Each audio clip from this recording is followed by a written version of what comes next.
There are so many things to look at in Nigeria today. This interview focuses on one of these issues or some of these issues in the polity. This evening, it's a special interview with the Executive Director of the Western Region Organization, Mr. Banji Ayiloge. Now, what Western Region Organization is a global movement advocating for a return to regional government in Nigeria. He joins me from the United States. A very good evening to you, Mr. Ayiloge. It's good to have you join us on this program. Thank you for having me. Thank you so much for your time on the program. Okay, so let's start this way. Just yesterday, Nigerian governors had an agreement about the sharing formula for value-added tax. I'm aware that you wrote a letter to President Bola Tinubu suggesting, that he should not bow down to pressure from some certain quarters. I wouldn't know if you've got hold of the latest on that development and what your reaction will be. Well, let me put it this way. Let's start with the history of VAT in Nigeria. VAT was actually introduced by Governor Bisi Banji of Ogun State during the Second Republic. And it was a state program. What is VAT? VAT is value added tax. Some clients, they call it a sales tax. Sales that was made in your state, that is anything that is sold in your state, there is a little tax that the government tax on it, and that tax is also used to develop your area. But what Babangida did after toppling the government of the day was to take VAT to the federal, and this has enabled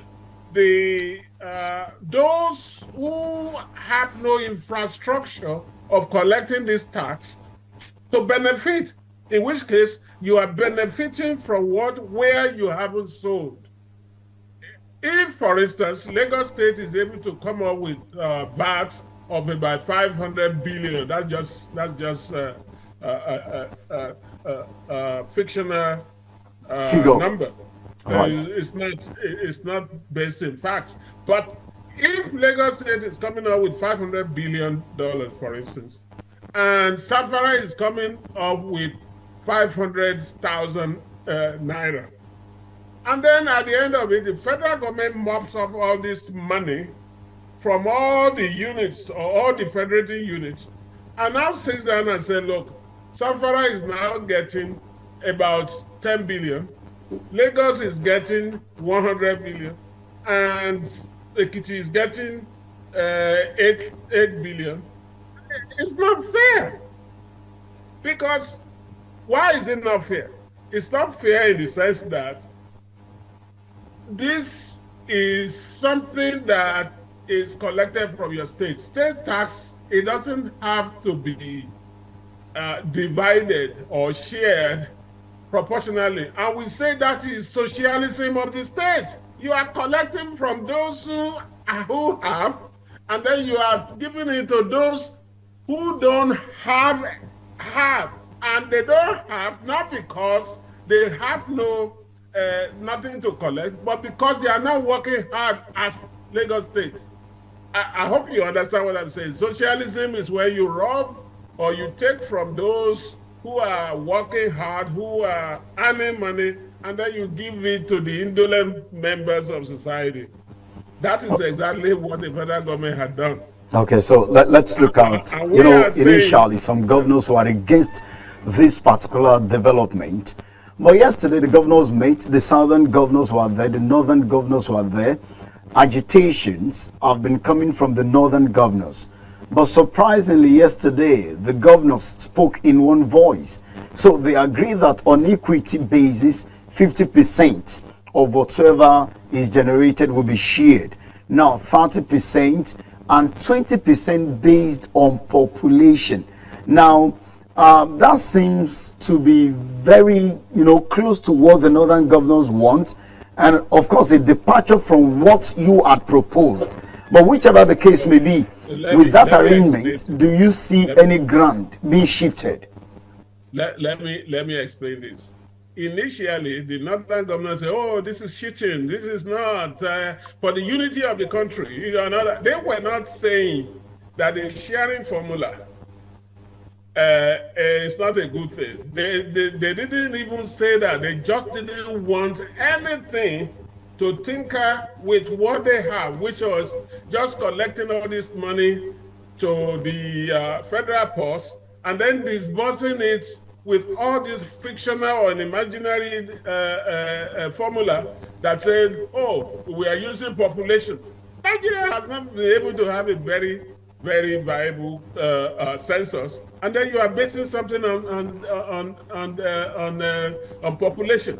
We haven't had all this, but this is the first time. Let me commend the administration. This is the first time that a sitting administration in the federal is saying, "Look, we know there are problems, you know, with some of these things. It's not just VAT. It's the same thing with the revenue allocation. Revenue allocation used to be based on derivation. What is derivation? Where the revenue is derived, take the lion's share. That's how we've been able to develop the West. But then there is this thing that says, "Oh, we have to take care of certain regions, and so we must pull the revenue of the nation and then have them have a chunk of it." They're not just having a chunk of it, they are having the lion's share. Those who produce less are having the lion's share of the revenue of the country. And what we are saying is that this has created a situation where they don't have any incentive to do anything. They don't have any incentive to be productive. They have arable land there. They could have fed the whole of West Africa if they did, but they are not doing that. They are having cheap and easy revenue from the rest of the country. Don't forget that from 1914, we've been doing that. Lugard merged the Southern Protectorate with the North because of the administrative costs. And we have been doing that. Nothing says that we have to do that forever. We've been Nigeria had its independence for the last how many years now? 65 years? It's enough. What we are saying is that a system that guarantees that when you work hard in your geographical area, you are going to reap the reward would be much more beneficial to the country. Rather than say, "Look, collect money from Lagos, collect money from Oyo, collect money from Ondo, and then distribute it and make sure that people in Zamfara gets it." And look, that is where the North is not being able to cash up. Okay, so with this latest arrangement, now 30% derivation, 20% on population basis, and 50% equity or equality, as the case may be. It appears that doesn't go down well with you. But now the Nigerian Governors Forum has consented to it, and it appears now with the support of the governors, or the support being given to this by the governor, the National Assembly may pass that bill any moment from now. So does it mean that your advice has been discarded? Well, look, let's put it this way. You having a totally wrong formula before, then somebody modify it a little bit to make it palatable. So it's better than what we had before. And I think those of them, the governors in the North, have now realized that. Because if they had insisted, let me say this, if they keep on insisting that there is no way we are going to accept this, and they were calling those of us in the South, especially the president himself, for even bringing that up, "Oh, you won't get it." I'm not concerned with what they do with their president. But what I'm saying is that some of these statements coming out of the North is actually eye-opening. Because why will you say that you will continue. For instance, let me give you an example. You will continue to benefit where you haven't sown. Let me give you an example. They don't want to drink alcohol in the north, right? I mean, I've seen cases of alcohol being destroyed when they find it in the vehicle being conveyed. But when billions of naira comes from alcohol sale in the south, they have not rejected. I've never heard of any northern state saying, well, we don't want any of the shares from the sales of alcohol. You don't drink alcohol, but you can close your eyes and get the money and spend it. So these are the anomaly. And what we are saying is that if you have allowed this revenue from alcohol and some other products to remain where they were sold or collected, it would have been fair. Okay, so you know, I wouldn't know if you've read a comment made by the League of Northern Democrats. This position is what they actually faulted. As a matter of fact, the League of Northern Democrats gave or released or issued that statement in response to, your own position. I mean, WRO's position on this particular issue. And what the League of Northern Democrats, what it is saying is that Nigeria is not ripe for this type of template you are advocating. And that you are subtly, reminding Nigerians of the old wounds, and that which you are calling for. Nigeria is not just ready or ripe for it. Yeah, it's based on ignorance. That response is based on ignorance. And this is why I say so on two occasions, on two fronts.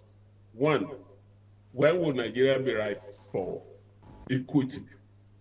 Because there is lack of equity in the system. That is why the whole country, that's why you have a lot of people calling for separation. That's why you have the Biafra, the Biafra ugly hair, coming up again, and the Yoruba, some people in Yoruba nation say they want a separate Yoruba nation. Look, how do you build a society on inequality? Now, let's go further. At independence, our forefathers, the Ahmadu Bellos, the Awolowos, the Azikiwes, the Okparas, and all, they all sat down to negotiate a system based on realizing that we are not the same. We are not. It's not an entity. It's not a nation. We are a multi-ethnic nation, and they have a federal system where your region is able to develop at its own pace. I mean, there was heavy competition at that time. The West will come up with free education. East wanted to go in the following year. It had a partial success, and the North was playing catch up. I mean, the whole country was progressing, at a very fast rate. But that progress has stalled since the coup of 1966. Rather, the League of Northern Democrats are saying that it was this regionalism that led to the civil war which occurred in this country between 1967 and 1970. That is the argument of the League of Northern Democrats. Thank you. Regionalism did not lead to civil war or to coup. You see, when people want to be dishonest in their argument, they come up with all these things. This is what led to the two major ethnic groups form a coalition government, and they wanted to sideline the third leg of the tripod that held Nigeria, that hosted Nigeria up. That was what led to the coup and also the war. If we operated with equity and all that, there wasn't. Midwest was created. Let me give you that story again, because many of you don't know. Many of you now growing up don't know. At the period of independence, it was realized that 3 regions would not be enough for Nigeria. And so the forefathers, and I mean all the nationalists, Ahmadu Bello, Awolowo, and all that, they told the Europeans that, look, we understand that 3 more regions were desirable, making 6. So 1 in the south, making 3 in the north, and then 2 from the north. That was the agreement. Then the colonialists said, well, look, if we are going to do that, we will have to postpone independence, that to allow the newly created regions to settle down before we hand over. Then they said, no. We are going to wait. I mean, we are going to create it after independence on our own. We know where these regions are. There's no need for the Europeans to stay a little bit longer. So we are creating it. How many regions were created after independence? Only Midwest, because the 2 major dominant ethnic groups that formed the federal government ensured that Midwest was created to whittle down the power of the action group, which actually controlled the West. So when you look at this and somebody say, oh, it was the region, it wasn't the region. The regions were fine.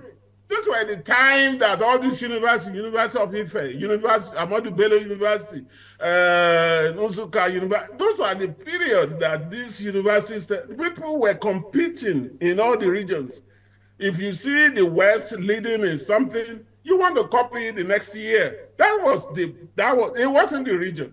It was the machination.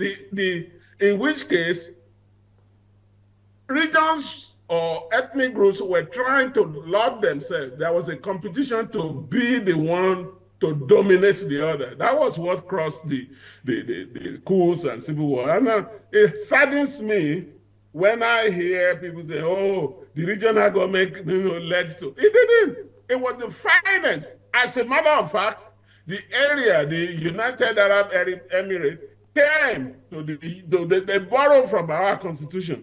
Today, you are running to to Dubai and all those places.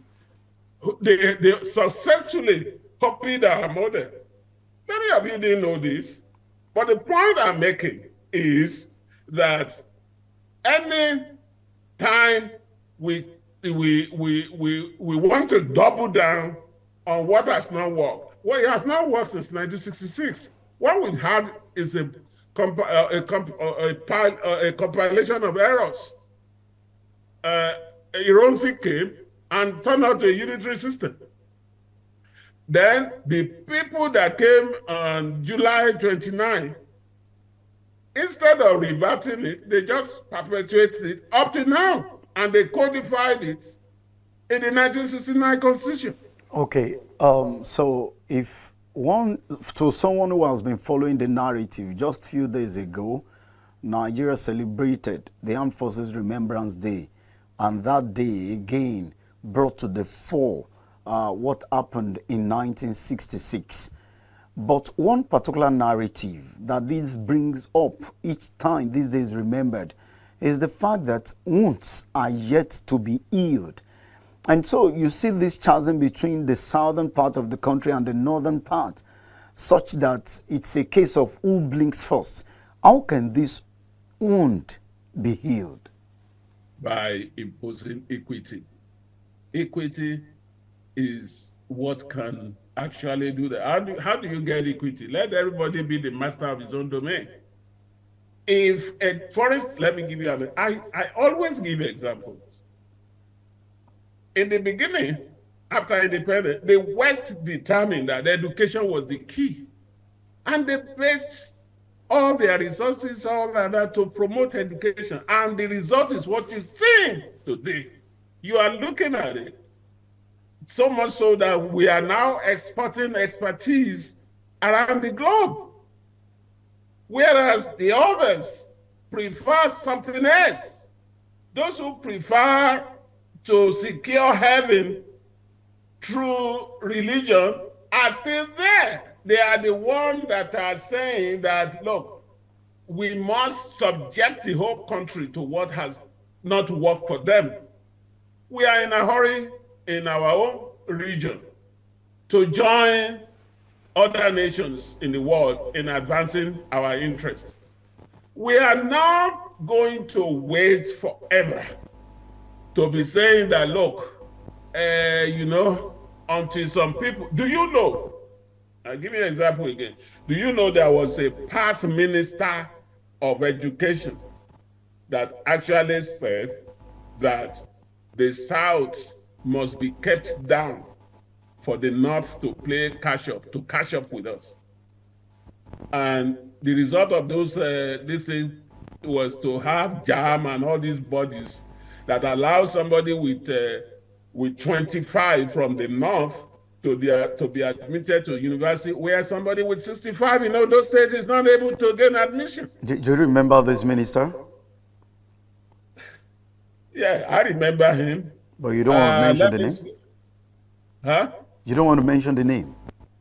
Well, let me see. At the top of my head, let me see. I'm trying to remember. I think it was the minister. I think it was the minister under Obasanjo or something. Find out yourself. I can't give it to you. It's a northerner. All right. Well, let's look at this earlier on in this conversation. And if You sounded as if you have issues with the figure being brandished as the population of Nigeria. As we speak, the North believes it is more populated than the South. You want to contest that? It's obvious that it's not true. Anywhere in the world, as you move to the shore or you leave the arid land, the desert, and you move to the coast, the population increases. Nigeria is the only country where, as you move to the desert, the population is increasing. I mean, listen, look at the globe, the map of the world, and tell me the population when you move close to the desert, you have more population, and then when you move to where water is the source of life for everybody. Even that alone. But if you go to the north, you will see arable land. Nobody is contesting the fact that they have this vast number of areas of land. Nobody is contesting that. But when you have to have population count, they are not. The British themselves knew that what they did. It was about a year ago, El-Rufai's son said, when King Charles came to Nigeria, when Elizabeth died, the young man said, "Look, I want to thank her for ensuring the dominance of Nigeria by the North." We all know all these things, and I always tell some of you to look at history, read history, and talk to elders. Some of you see, oh yeah, equality. These people are not bent on equality. Somebody who says moving the tax system towards a much more equity, even though it won't be perfect, but a much more equitable position is not good. He's only looking at himself. It's not just himself. It's not even looking at the area. But if you look at what is going on with all this money that is being sent to the North since independence, what has happened? Look at what is going on there. Total chaos, insecurity, and all that is there. Why do you think the poor people over there, they're still poor or even poorer? But millions of money are being shared. Yet they are the one to call the South to say, with the money, the money given to them, what are they doing with it? At least we can see what they are doing with it. What have they been doing with theirs? It looks like the feudal system still persists in the North. And we are not even quarreling with that now. Those of us in the regional government saying that it was what all Nigerians negotiated at independence, all segments, the North, the South, the East, we agreed to that. We don't agree to all this. Now, how do you know? There were two separate national conferences. Nobody has been able to bring the result out. We are saying that this contraption that you impose on us that takes our funds and then share it with the rest of the world, I mean, the rest of the country, is alien to us. We didn't agree to it. Let's sit down and talk about it. But rather than allowing us to do that, everybody say, oh, yeah, well, it's okay. Every time people say, look, let's come to equity, the North, we have some elements in the North who will come out and say, oh, yeah, we won't accept that. We are not asking permission from them. Let's look at the argument of the Bauchi State Governor, Bala Mohammed. He's threatened. Let's look at his outburst now. He said there will be anarchy. To him, it appears the South is insensitive to the plight of the North. Naturally, yes, the belief of some Northern leaders is that the North naturally is disadvantaged, but that the South does not want to recognize that. They are saying that, oh, it's not because the Northerners are lazy, not because, but Mother Nature, in some cases, or on some things, you know, has not been fair to the North. That is the grasp of some Northern leaders with the South. Listen to me. What do you mean by that? Mother Nature has not been fair. Is that, I mean, even look at the premise of your argument. Did I create them? We were not a nation. The British came and merged us together by force. We had no say into it. So if God created them and put them there, and God created us and put us here, I mean, who is to be blamed? And that is just to nullify that argument. But to say that, I mean, look at Japan. Japan has nothing but their brains, but they exist. It's the third largest economy. Look, one of the things you need to understand is that Yoruba will say, and permit me to say, everybody, every segment of this world, you are endowed with something that you can use to succeed on. But when you neglect yours, and if you allow a few people to corner the little resources you have and use it for their own or waste it on themselves to the negligence of the rest of the population, that's what you get. And we don't have that in Yoruba land. And we are actually fearful that this indolent, not productive system might actually be the norm in Yoruba land if nothing is done quickly. And that is why we are saying that, look, you cannot legislate unity. Every time we say, they say, oh, the unity of the country will be threatened. Oh, okay, fine. So adjust yourself. Don't keep telling us to keep bearing the burden. We are tired of bearing the burden. We cannot continue that. All our children that were trained, look at the scenario in the Yoruba states. All the children, all the families deny themselves. Education is delayed gratification. Your parents deny themselves. They could have taken the third or fourth or fifth wives. They deny themselves and put money on you to go to school.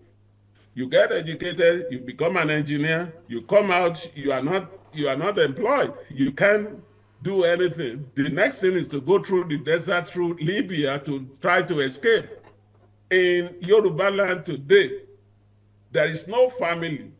The poorest family will have at least one person who has managed to get out of the country. It doesn't matter whether he lands up in Dubai or lands out in any of the Middle Eastern countries, but they are all over the world. And it's an alarming. And most of these houses are left fallow without anybody there. And now you have people who are coming from other regions to stay there. It should alarm every Nigerian, every Yoruba person. And that is not, look, the President President Biden gave six Nigerians an award recently. And I can tell you from their names that at least three of them are Yoruba for careers and in science and all that.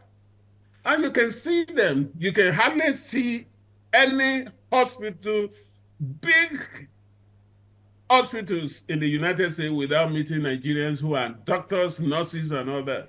And looking at the Yeah. background of the incumbent president of Nigeria, I mean President Bola Tinubu, one would think that this agitation, or this clamor from northern concerned southern groups and all that would have been, at a low ebb, considering the fact that a southerner occupies that seat. Are you worried, or do you think that President Bola Tinubu is cooking something? Look, I'm not telepathic. I don't have telepathy to be able to understand, but I actually fear that President Bola Tinubu will not, will not make the same mistakes that Obasanjo, Jonathan, and now himself. I hope they won't make the same mistake, because the mistake Jonathan and all the Southerners make is that once they get there, they now want to be the statesperson, the statesman. Oh yeah, we have to listen to the North. The North is always getting but not giving. They always make sure, and they shout the moment. I mean, how do you for instance, how will you explain the fact that all the military formations are concentrated in the North? How will you say the armed forces, even an arm of the CBN, was actually said, look, what are they doing now? Yeah, they're better off in Lagos. People are shouting, oh yeah, we will not vote, we will not dare, we will cause trouble. Every time their supposed interest is touched in the interest of the country, everybody is shouting.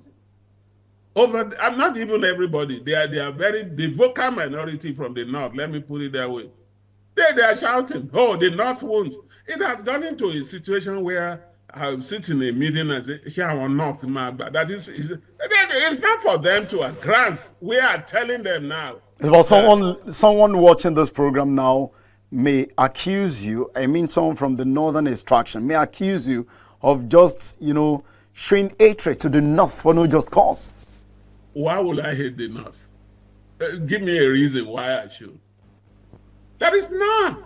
I'm just saying that, look, let's examine what's going on. This is a multi-ethnic nation. If we want to build a nation, we need to build a nation based on equity and respect for each other. We must talk to each other. Don't say it's my way or no way. If you say that, you are telling me to go to places. And at that time, we don't react. Yorubas don't react kindly to people saying, no, I'm not going to die. Look, the Yorubas' most important attribute is to be able to dialogue with others. We will talk, we will speak, we will reason with you. But where you say, no, it's my way. We don't need to. The Yorubas are the largest single ethnic group in Nigeria. Okay, so someone will argue that since inception, as advantageous as you may think that the North has been, there are people from the North who are pointing at the number of Amajiris that the North has.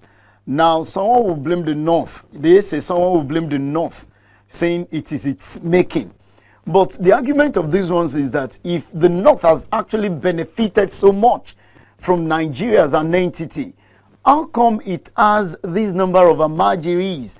How come poverty, sits in the North, as it were, without, calling out the North or without labeling it? But that is what data says. So they will say, these ones are saying, oh, if the North has so much benefited, if the North is enjoying, Nigeria, with all these indices, no, the South should rather have a rethink. Listen, you see, anybody, if you say, or letting me, that you are a lazy man, you say, oh no, I'm not really lazy. It's just this is dry season. because on dry season, there's not much to be done in the farm. That's exactly what you just said. Look, we all started at independence at the same time. The action group went on the drawing board with Awolowo leading. They had 4 cardinal programs: education, free health, full employment, and agriculture. And they started doing it. The marketing board, they have marketing board that cocoa may be for, let me give you an example, 1,000 naira in the international market. They peg the cocoa to maybe 600,000. So the difference of 400 and 1,000, they put it on some of their programs. The North had granite. They had other resources. Why didn't they do the same? They could have. They had the pyramid and other things at that time. But the point is that the system, their feudal system, actually did not allow that. You have leaders that have about 4 or 5 Rolls Royces, another retinue of wives and all that. I was listening to a contribution from the National Assembly one day where one House of Assembly person said they had 27 children and 4 or 5 or 6 wives. And that he's the busiest legislator based on having so many women, that is having all these kids. But we've learned that you cannot copy your father to have many wives. So you have one, and you have a sizable number of kids. So these are the areas. When you prioritize religion over prudent management of affairs of the state on your own personal affairs, that's what you get. But the point is that we are contributing. The Nigerian state is actually contributing to the state of the North. If you allow them to fend for themselves, just like we started with, they wouldn't be in this situation. They wouldn't be in the situation they are in. They would have found a way to take care of them. But when everybody is waiting for the largesse from the federal, because you don't have to think, you don't have to worry yourself. Allocation is coming at the end of the month. So that is why we are in the North is in this kind of situation. And all right, Mr. Ayiloge, let's pick some calls. Hello. Yeah. Hello, good. I want to teach one or two things in your program. All right, your name and where you are calling from. I'm calling from northern part of the Nigeria. Which state, please? Niger State. What is your name? Abdurrahman Adewale. Abdurrahman from Niger State. Go ahead. The honorable man is saying the truth. I've said it already. Hello. You are on. Go ahead, Abdurrahman. The honorable man, I didn't know his name, but he's saying the clear truth of the truth. You see, northern part of the country, we cannot say they were lazy. Even the resources we were talking about. Hello. You are on. Go ahead. Go ahead. We can hear you. The resources you are talking about, they have larger of it in their area, but the big men, the urbans, the honorables dominated it. That is why the insecurity is not conquered. The insecurity cannot be conquered. Why the rich men among them are benefiting from that? Even presently, as I was speaking to you now, I know one that is very close to me, is very clear pictures to me, in which many of these mineral resources they were getting from their area, most of these big men, these obas, these honorable, dominated the outcome of it. And then they were still collecting the money of insecurity. And they were getting all this goods, flying it out to get money. So they didn't enrich their people.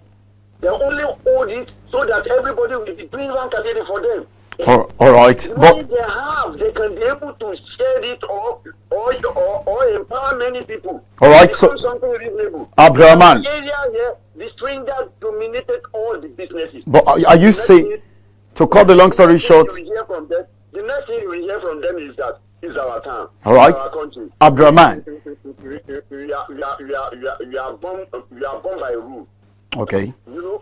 all right. Thank you so much, Abdurrahman, for your time on the program. Okay, so Abdurrahman is of the opinion that the North is blessed. This born to rule mentality, I wanted to take Mr. Ayiloge up on it. Are you there, Mr. Ayiloge? I'm listening.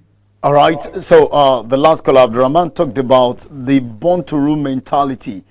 There are those that are saying that there is this pact, perhaps not known to many Nigerians, maybe secretly entered into, that the South should hold on to economic power while the North retains political power. But of course, you attend to that afterwards. Hello, good evening. Hello. Good evening. Hello. Good evening. Hello. Hello, good evening. You are on. Yeah, Abdurrahman. What is your name? My name is Emmanuel. Emmanuel, please turn down the volume of your television set. Hello. Emmanuel, where are you calling from? Yes, I'm calling from Port Harcourt. Emmanuel from Port Harcourt, turn down the volume of your TV, please.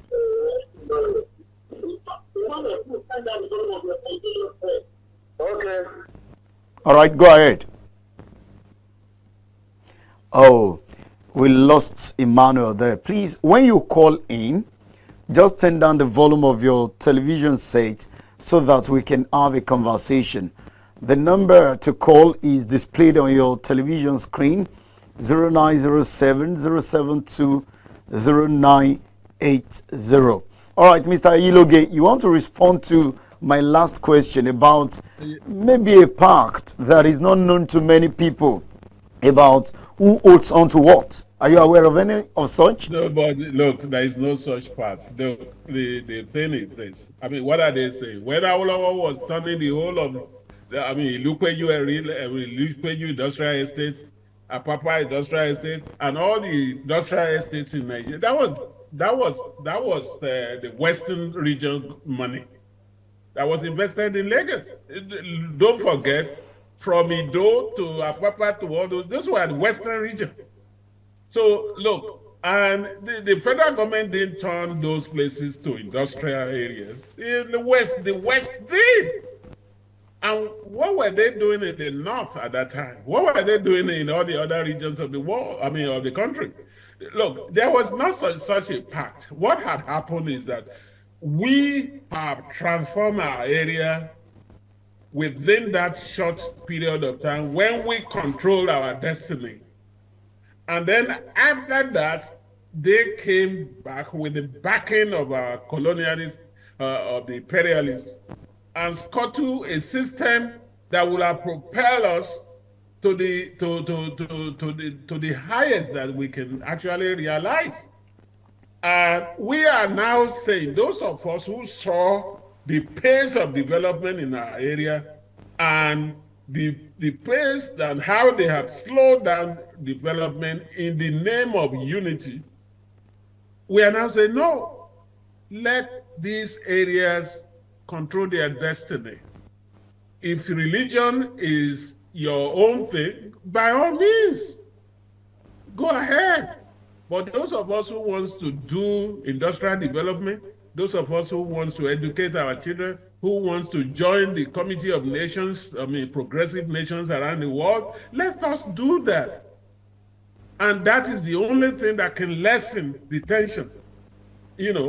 Coming to the federal government with the sole aim of imposing your ethnic group and making your own agenda the nation's agenda, it's going to be, you're talking of bloodbath. All right, Mr. Ayiloge, kindly hold on. Hello, good evening. Hello, good evening. This is Lamido talking from Akwanga, Nasarawa State. Okay, Lamido from Akwanga in Nasarawa State. Welcome. Yes, sir. Thank you so much. I want to contribute to the issue agitating in Impact Africa television right away. Please go ahead. Yeah, sincerely concerning the issue of value-added tax that has been agitating over this period and in your television. Hello? Go ahead, Lamido, you are on. Yeah, sincerely, immediately when the imperialism came into Nigeria to colonize us, majority of resources extracted by these people to develop the southern Nigeria was from the Middle Belt north, northern Nigeria. And sincerely, before independence, most of these things extracted are being extracted, including food items from the north.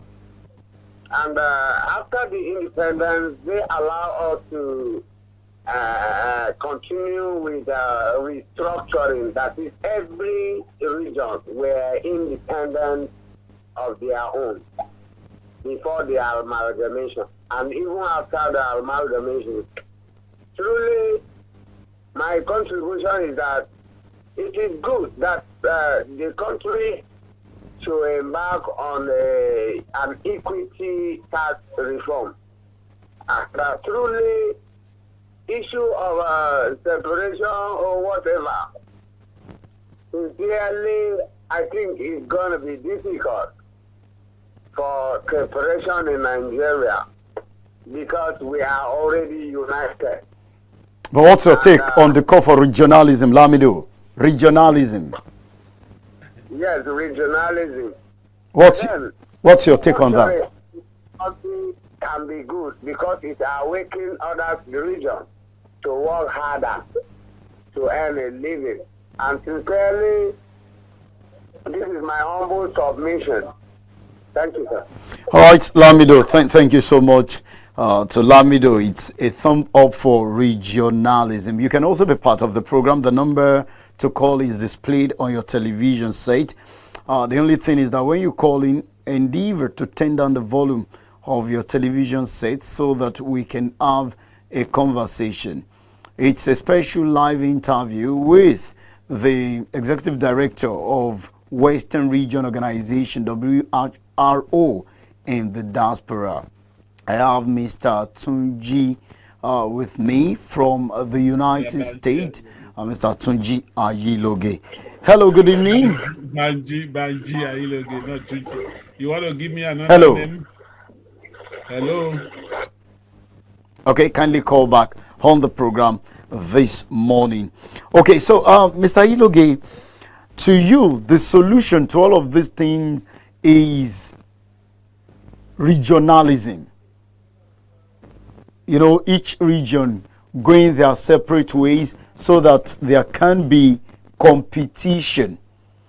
But the question is, even if you look at the Western region as presently composed, there are some of these issues that you are blaming other regions for.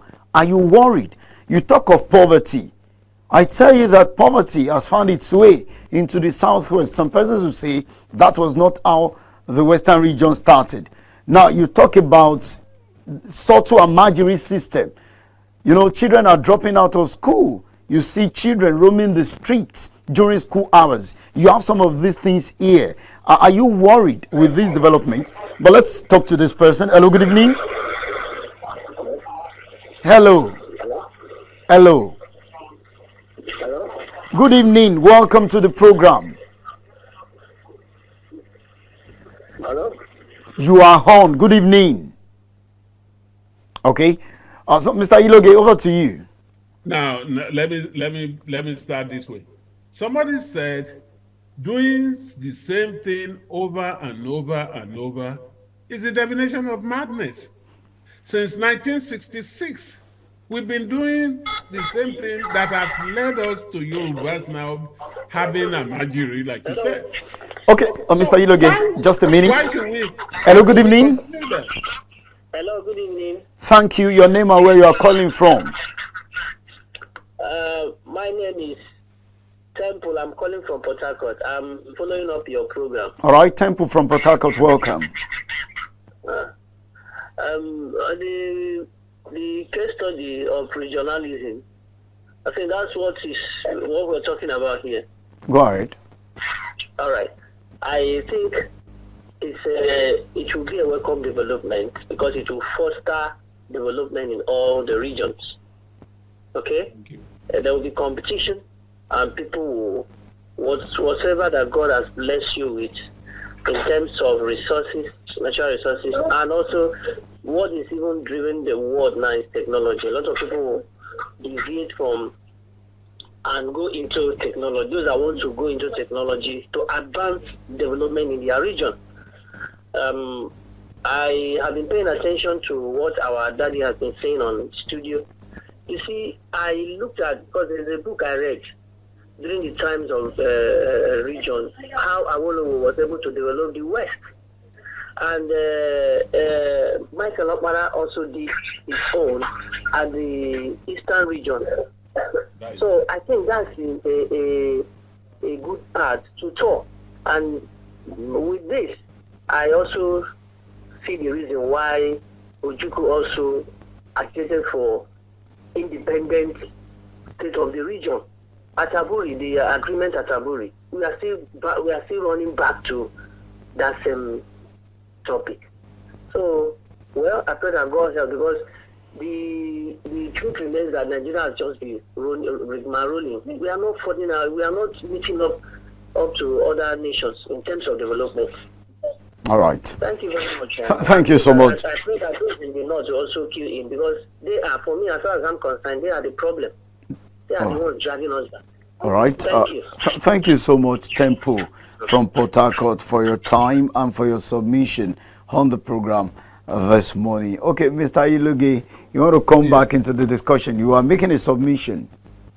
Yes. I let me even say this. I don't want people to walk away thinking that WRO, Western Region Organization, I'm from the West. We used to be called the West, no, Southwest. I'm from the West, and I'm qualified to talk about the West. So those from the South can say, well, South Regional Organization. Those from the East will say Eastern Regional Organization. Those from the Northwest will say Northwest Regional Organization. In which case, look, there's something very pragmatic about the Yorubas. They don't come out with something that is only unique to the Yorubas, but they want that. I've always told people, when you get anything from the Western Region Organization, delete or take out West and put your region there. You see that is relevant. So all right, calls are coming in, Mr. Ayiloge. I will want us to attend to some of these calls. Hello, good evening. Hello. Hello. Good evening and welcome to the program. Yes, I'm calling the program. I want to contribute. All right, your name and where you are calling from. Good evening. Good evening. What is your name and where are you calling from? I'm calling from Abuja. What is your name from Abuja? Your name? My name, I'm John. Okay, Mr. John from Abuja. Could you please turn down the volume of that TV? John from Abuja, turn down the volume of that TV.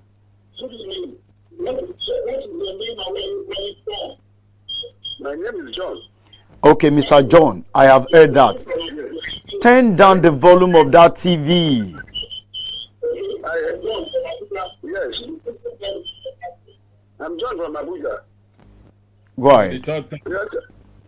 Can I go ahead? Go ahead. Yes. I want to contribute to the topic. You're welcome. My contribution is this, that in Yoruba adage said, in 5 years old, who did not work is a problem to the family. When will not continue keeping Nigeria from working? Anytime there's any program for this country to move, we'll kick against it. And from what the man is saying, the other man is saying, it is time for Nigeria to rise. When a child believes my father will be feeding me, he will get lazy. A lot of money has been taken to naught, and it's not showing. The leaders will contribute to gather the money and make use of it. I grew in the north. I came to north as a Yoruba. I grew in the north till I'm 74 years old now. I know a messenger who we are calling, his name is a man of 36 wives. Who is a messenger and was proud of it. How many wives? 36 wives. 36 wives. 36 wives? One died, one that died, one has gone, one that 36, and then she was having about 22 in the combat. And he's a driver. And he said, no, it's a messenger in the office, in education. The message. Where my wife works. You see? All right. They call him, in my country Latin, they call him the man of 36 wives. He's a messenger. In my wife's office, in education, in Zaria. I like his family or something of that nature. Who is a messenger? And we are proud of it. They have allowed religion to blindfold all the systems. So you should live one for one. When we are talking of development, let's give him a chance. We are one as in Nigeria, but let everybody go back and work as a region. All right. Call your people, have a joint table. We want to move. When Nigeria continue to grow, and we never will, like, the dream is assuming because of the religion to creep case. We now bring Boko Haram. All right. All right, Mr. John. It happened in Zaria, in other which is this one from Zaria. So when you are talking about religion, religion is to serve God. All right, Mr. John, let's leave it there. Mr. John from Abuja. Thank you so much. Our time is fast spent. I want Mr. Ayiloge to wrap up now. This calls, keep coming in, but you need to wrap up now. We've got a signal that it's almost an hour. I'm so glad that you allowed calling. You can see that even from the north, from the east, from the Abuja central area and all that, everybody, they see the sense in the regional approach. This person has been trying to get in for a long time. Let's honor this. Perhaps the last caller. Hello, good evening. Hello? A very good evening to you. Hello. Hello? Good evening. Hello? Good evening. Good evening, sir. Your name and where you are calling from? Okay, this is Mr. Talfa calling from Abuja. All right, Mr. Talfa from Abuja, welcome. Yes, sir. Please, in the first place, I want to commend the effort of that elder. Some of us were not opportune. Hello? Go ahead, Talfa, go ahead. Some of us were little kids then. We didn't know what this regional government is, but we happen to read from the law. And we discover that the regional government is the best government for Nigeria. It's the best government for Nigeria. The level of police also to their responsibility. The issue of national cake will not be there. When you don't work, you don't chop. So it's really the best system of government. I 100% support that system of government because it will make other regions also to work up and develop their region. All right. Thank you so much, Talfa from Abuja, for your time. Mr. Ayiloge, I could see you are nodding. Yes. I could see you are nodding. I'm very happy that 100% of the callers seem to like the position. I mean, look, they like the position that we've taken on this, even those who were not born around that time. We need to educate our people. We need to let them know that there is an alternative to what is going on. Look, the North should stop. But it's not even the North. It's very unfair to the generality of the people from the North, because I know that a majority of those from the North don't even like what is going on. But we have a clique of leaders that have been feeding fat on the hog, so to speak. And they don't want any, they just want the money coming in. You have more states than the South. You have more local government than the South. And local government was delineated on the basis of geography, not population. You know, on the basis of the land mass, not population. It's never done that way. Population should determine. And now you have more local government. Of all the 774 local government, the North is taking the lion's share of 419. And when you have all this imbalance in the system, and anytime somebody says, oh, look, let's adjust for equity, you start abusing the person. Look at the abuses Bola Tinubu has been getting from them. Just on the basis of actually say, let's move the needle a little bit. We are not in line with what he's saying. Like I said, the VAT, what will satisfy us is to revert the VAT back to the states. The states should collect their VAT. If Nasarawa collect only 8,000 VAT a year, let them live with that. If Lagos is going to collect 1 trillion VAT, you know, at the end of the year, let them use it for the benefit of their people.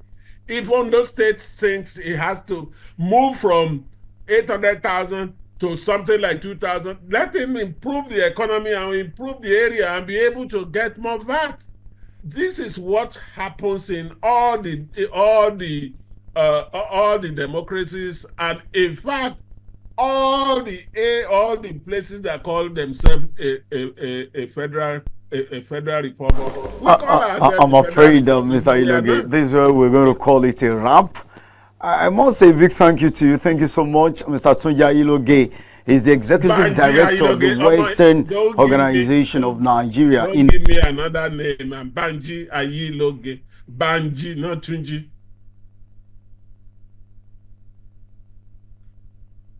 Thank you.